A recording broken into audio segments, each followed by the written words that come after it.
Welcome back, YouTubers, to another Q&A. Q&A number 150, yet we reach another milestone, NJ. We are the British Fist. Gotcha. I am Mr. Parker, and this guy sitting next to me wearing this awfully convoluted shirt. It's none other than NJ. Stand up and say, "What's up?" And that so matches your red hoodie as well, and your new haircut. Guys, please, little bit of advice. Ask us some questions down in the comment section below. We've got a decent amount of questions, but we'd love some more so we can continue this going forward. Because with the exciting thing of the Q&A, we don't know what we're being asked, so surprise us with more questions. Yeah, and plus these videos are uncut, and we don't really review or read the questions before we answer them, so any of the questions we get, we just generally answer off the cuff, which I think makes these videos a little bit more entertaining. So let's get on to this Q&A. Johnny Castaway. Would John Cena be as big of a star today if Brock Lesnar didn't leave the WWE in 2004? I don't think he would do. I mean, Brock Lesnar obviously was the person that Vince McMahon was grooming to be that big star. I think if Brock Lesnar stayed, I don't think John Cena... I think John Cena would have been a star, but I don't think he would have been the #1 guy in the company. But the transition to a PG era, I think, more than anything, helped John Cena in solidifying his #1 spot because he was like the face of PG and he was just the perfect face for it at the time. Well, the way I see it is that Brock Lesnar was really over by the time he was leaving. He could be turned face or heel. There was so much you could do with the Brock Lesnar character. John Cena has, as we point out, the Vince McMahon look with the big body build. So maybe he would have got there. But maybe with Lesnar there, it would have been a battle between those two. Yeah, it would have been, like I said, John Cena would have been a star, probably a big star for the company, but he wouldn't have been the guy. I think that Brock Lesnar would have been the guy. But unfortunately, like I said, Brock Lesnar left to do American football and then UFC, and then John Cena got to be the top spot because he was very loyal to the company, and Vince McMahon knew he was never going to leave for anything bigger, such as acting. That's what I was going to also say. Since Brock Lesnar's recent return, we found out he doesn't like travelling. No. So there's a chance he would have still left anyway. And plus, John Cena, even if Brock Lesnar was still around, John Cena would have still been the go out and promote the WWE, do all the go and look, see the children and stuff. So it would have been a really good battle between the two. May have had two top guys. Maybe Brock Lesnar #1 heel, John Cena #1 babyface. Who really knows? Why do you think Wade Barrett hasn't been wrestling lately, even though his character is decently developed? He has been wrestling on Raw a little bit, but before WrestleMania, he wasn't really wrestling too much. And I must admit, I was wondering why. But to be honest with you, I think WWE really needed to do a job of kind of getting that bad news Barrett gimmick over. And to be honest with you, at first I thought it was kind of stupid. It's now kind of growing on me a little bit. But the way they did it is just they needed to establish the character first. And then after WrestleMania, you know, now they started doing it wrestling matches. The character is established. Now we can, you know, go and wrestle. As much as I do like Wade Barrett, even if they did drop the ball with him coming back with a gimmick that's over, yes, I'm like Dan, his character at first, his promos weren't really targeting opponents. It was just getting the crowd... Cheapy. In a way, yes, that's a good way of putting it. But him wrestling now with that character, I think it's just doing wonders for him, and hoping the WWE keep working on that. And while there may be some good news in this, I'm afraid we've got some bad news. How long is this actually going to last? What are your top 5 John Cena matches so far in his career? Now, John Cena's had some good matches. You know, I know you don't like him, but we must admit he has had some good matches in the WWE. The match of CM Punk at Money in the Bank was very good because of the story surrounding it and because of where it was. It just, all the stars seemed to align that night. John Cena had a very good match with Shawn Michaels at WrestleMania 23. Good match with Triple H at WrestleMania 22. He's had a good match with Kurt Angle. He's had many good matches with Edge, I think. I'd lean a bit towards either Randy Orton, because I think they've had a good feud going on. They had 1 or 2 good matches. I think the first couple of matches they had, I think SummerSlam 2007, that was a standout match on that card, but that card was shocking. So they had some good matches in the beginning. He's had good matches with Chris Jericho. I mean, he can have good matches when he's with the right person. But in terms of like real big matches, CM Punk match, the Shawn Michaels match are the 2 standouts. And the one he had with CM Punk on Raw, that was quite good as well. The one with John Cena. Yeah. I want to give the speciality points is the Brock one. He took a beating from Brock. Good point. So I'm going to have to point that out. And as for The Rock, I felt that was good to see The Rock go against John Cena, but I don't think it was John Cena's best. Give us some of your suggestions as to some of John Cena's. But he's had some. We may not remember some. Super Steelers fan 100. We got some real serious questions here. Are you ready? Pie or cake? Pie. I'd have to say cake. I love me some fucking cake. Coke and Pepsi, or Coke or Pepsi? To me, I drink either one, but I'd have to give it to Pepsi, even though today I'm drinking Coke. Yes, you're drinking Coke Zero today, you healthy bastard. No wonder you're so damn thin and I'm so fat. Yeah, I don't really matter. Coke, Pepsi, I don't really give a shit. I drink water. What chance or yes, no chance? Cena sucks chance. I'm adding a third. What about Let's Go Cena? Cena sucks. Just Cena sucks. He got the whole world in his hands. He got the whole world in his hands. He got the whole world. You've got to be serious. Yeah. Serious questions. I'd say that right now the yes chants, because they're kind of over, but what chants are kind of annoying now. I'll say, to be honest, everyone's starting to use the yes chants. I've seen Big Show do it. I've seen Authority, Del Rio. And as for the what chants, that's been annoying for quite some time. What? So, to be honest, they're both not winning. What? That's fucking annoying, isn't it? Especially when someone does it in an Undertaker fucking promo. Just saying. Pokemon or get the fuck out. So I'll get the fuck out. I don't give a shit. Get the F out. Yeah, we all know where that went. John Harris. Is Rey Mysterio re-signing for the WWE or leaving? Well, I imagine due to his injury, he'll probably be leaving, or maybe he'll stay in some sort of ambassador role or something, or backstage role for the company. Who knows? I'm really surprised when the Sin Cara feud dropped, or even before that, Rey Mysterio stuck around. I'm really surprised. Yes, he's a name in the company, but with his injuries, with everything he's been through, and he's kept coming back, I think there's a time where he should just stop, rest. Renegade Man 83. Should WWE sign the Blossom Twins and Lady Tapper? No, they should stick in TNA where women are needed. Yeah, we've had TNA still WWE wrestlers, so why don't WWE still TNA? I just think that they'd have more of a chance in TNA than WWE, seeing as their women's division is very depleted. That's all I'll say. Did WWE make a mistake not signing the Wolves? I don't think so. Because I think the Wolves are a better fit in TNA, and I think they'll do a lot better and get pushed a lot more in TNA. Whereas in WWE, I don't think they would have got pushed at all because they're two small guys, and we know how far they get in the WWE. They would have had to spend a year or maybe 2 years in NXT, and then probably get to TV. WWE would make them singles guys, and then just end up making them like Evan Bourne. I want to give the WWE some hope, especially when they eventually do something about the tag team division.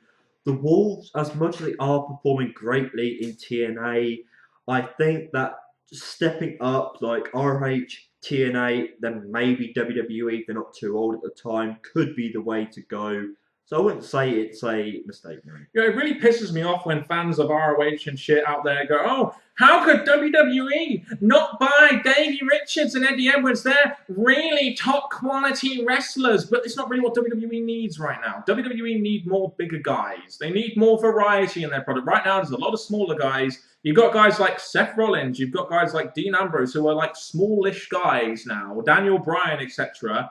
You don't need the Wolves. TNA need tag teams, so them going to TNA is better for them. Just saying. What are your thoughts of Jeff Jarrett's new upcoming wrestling project?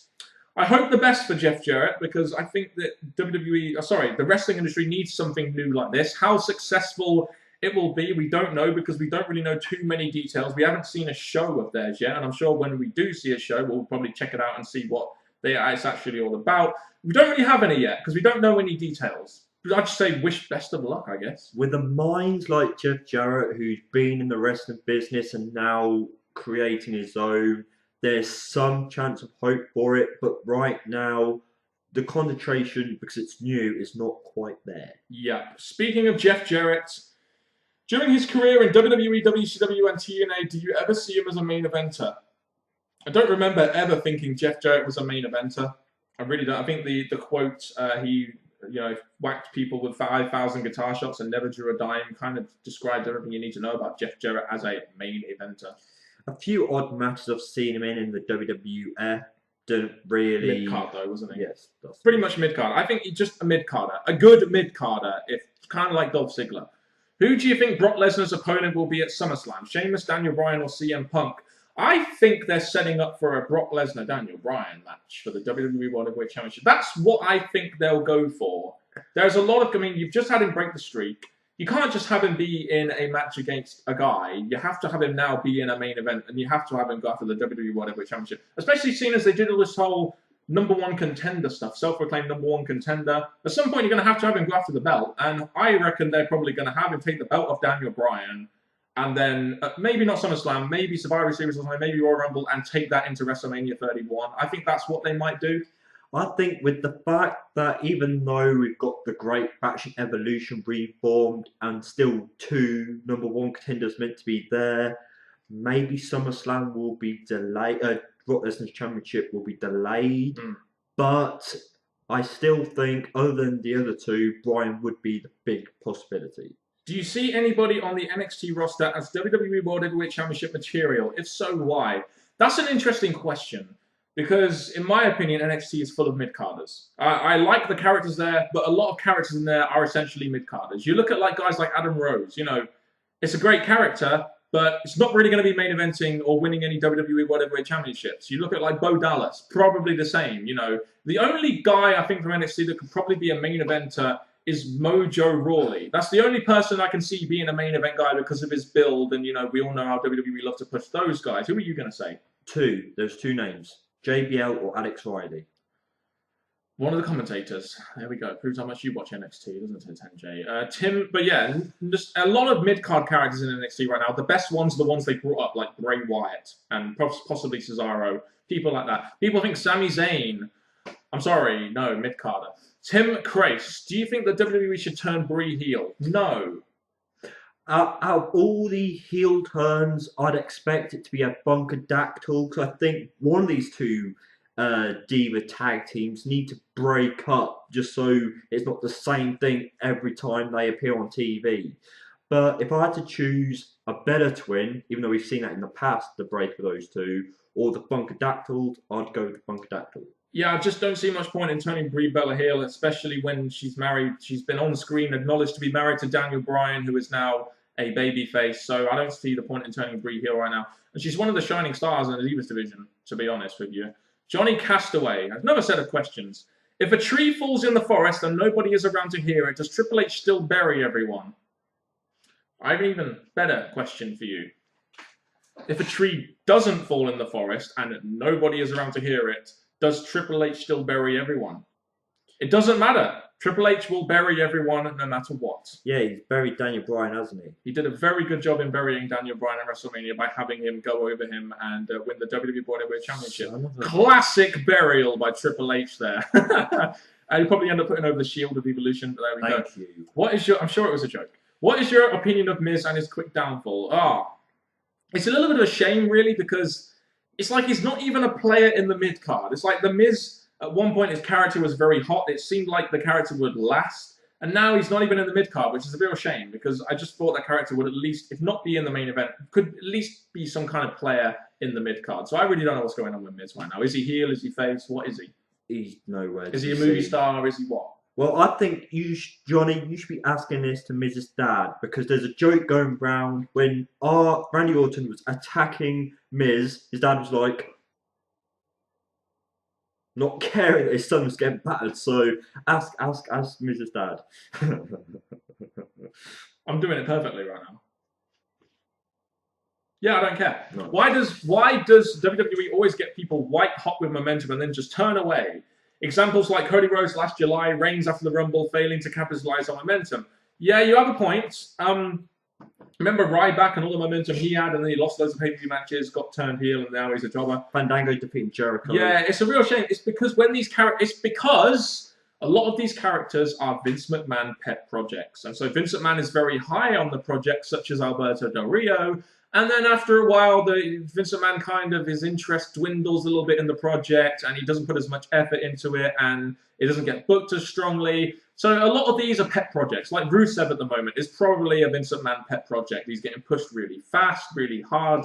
You know, So that's what I think it is. It's pet projects, and eventually they just fizzle out because Vince McMahon just isn't too fussed.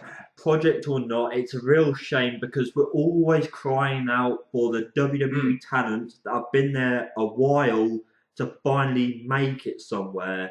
So for the WWE to tease it, only to take it away, it's incredibly stupid. Yes, it really is, and it's one of the reasons why WWE just can't create new stars. They start off strong, and they just can't continue it, which is one of the reasons I think why like the Shield are on quite a roll right now, why Daniel Bryan is on a roll, why Bray Wyatt is on a roll, because these new characters have been brought in and have been consistently pushed to a degree and are at a level now. Bray Wyatt is the hottest character on WWE with Daniel Bryan. The Shield are going up against Evolution. So that's examples of characters that have been done quite well. There's just so many examples of characters that never have done well, and that's even before like 2011, 2012. But anyway, yeah, so R-Truth was a great heel until they, fucked him up. But there you go. That's been another Q&A with us, the British Fist. Gotcha. No, it's slightly shorter this week, but you're going to have to make do with that for the time being. If you have any questions, please make sure to ask us in the comment section below. We will answer all questions we get. Thank you very much for watching this Q&A if you have. And for final words, it's NJ.